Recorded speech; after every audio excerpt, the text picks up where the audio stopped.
The papyrus, putting on my table every month. I don't wanna be sad. Don't even try to hide it. No, I don't wanna lose it. And you see how it is, it's so inviting. The papyrus, we're all so alive. The papyrus. Hello, welcome to the Papyrus TV Africa. This is your news update. First, the headline. Funeral announcement for Pastor Mrs. Eno announced. Tinubu grants full authority to ministers of state. Obasanjo honors late wife Stella in emotional tributes. Federal government denies national grid collapse. Obaseki claims EFCC plotting arrest as his tenure ends. Abuja community protests demolition order by FCT Minister Wike. Prayers alone cannot solve Nigerian economic crisis. Citizens call for actions. Detained minors spark outcry over human rights in Nigeria. Now the news in details. The funeral arrangement for Her Excellency Pastor Mrs. Patience Omoeno, the beloved First Lady of Akwa Ibom State, have been announced by her family in consultation with the state government. The First Lady passed away on September 26, 2024, leaving behind a legacy of faith, compassion, and dedication to the people. The schedule of events in a press statement, as signed by the SSG, Prince Enobong Uwa, reads thus. The mourning house will open on November 20, 2024, and condolence visit will take place from November 20 to 26.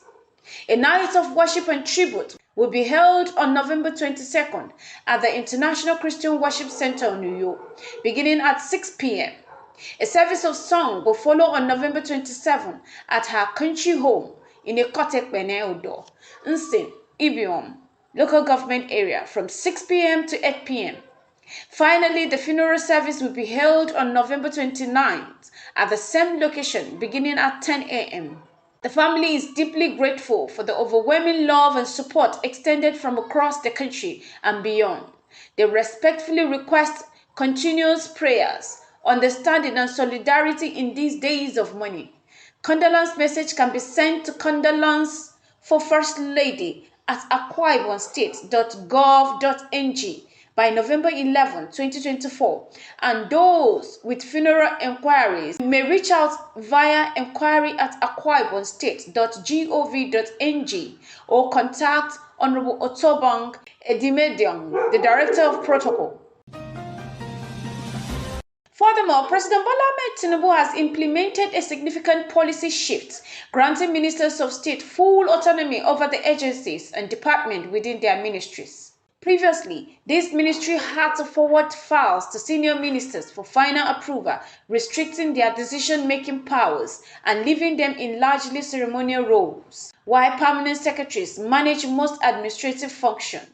According to the Office of the Head of Service, Tinubu felt this previous structure limited the effectiveness of ministers of state, underutilizing their skills. The new policy aimed to enhance cabinet efficiency and foster more impactful governance. This charge affects 16 ministries, including agriculture, defense, education, health, petroleum, foreign affairs, humanitarian affairs, and housing, amongst others, allowing ministers of state in these areas to take on full administrative responsibility.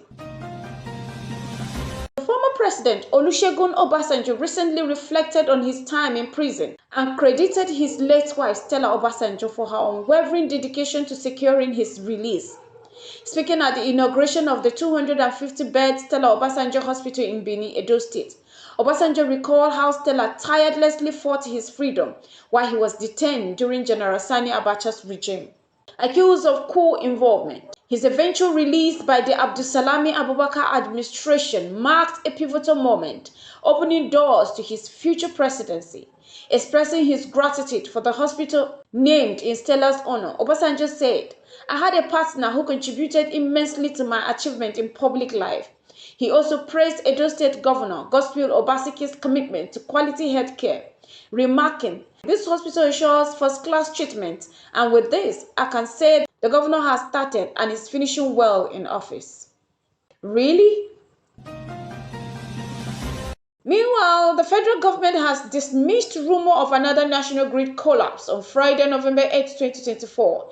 In a statement posted on their X account, grid operations labeled the report as false, clarifying that the grid remained fully operational despite recent power outage that sparked speculations.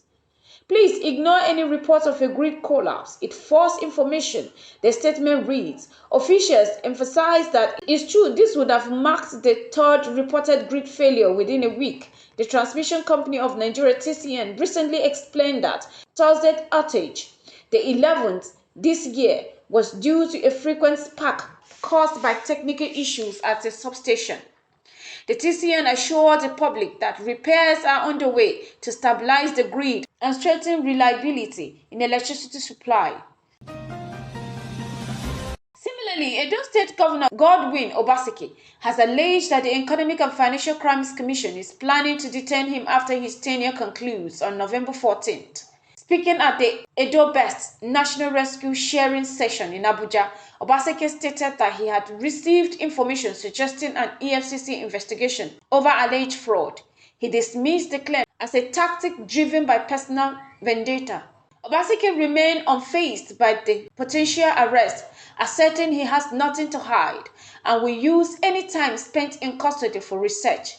Wherever they keep me, I will spend my time researching, he commented. He highlighted his administration's achievements, which he called legacy projects, and accused political opposition of trying to undermine his record out of jealousy. I'm not afraid or worried, he said, addressing allegations as baseless petitions and expressing willingness to cooperate fully. Obaseki emphasized that his 8 years administration focused on improving the welfare of Edo citizens, prioritizing public service reform and economic development. Obaseki's comments come after the September 2024 governorship election, where the Independent National Electoral Commission (INEC) declared APC Mondays Akwebo the winner with 291,667 votes, surpassing PDP's Aswe Igadalo and Labour Party's Olumide Akpata. Meanwhile, residents of Ruga, a community along Airport Road in Abuja, took to the street on Friday, rallying against the recent demolition of their homes ordered by the FCT Minister Nyesom Wike.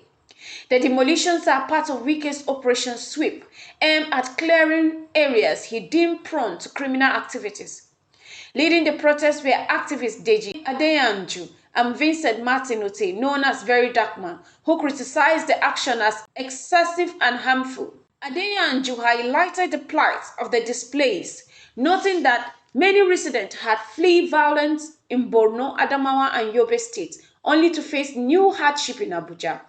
There is no justification for these demolitions, he said, calling on President Bola Ahmed Tinubu to intervene on behalf of the affected families. Adeyanju condemned the extensive property destruction with numerous homes reportedly set on fire and argued that the demolitions were being conducted with malicious intent. He claimed the community was located far from major roads and that the land was being assigned to wealthier individuals, furthering the residents' distress.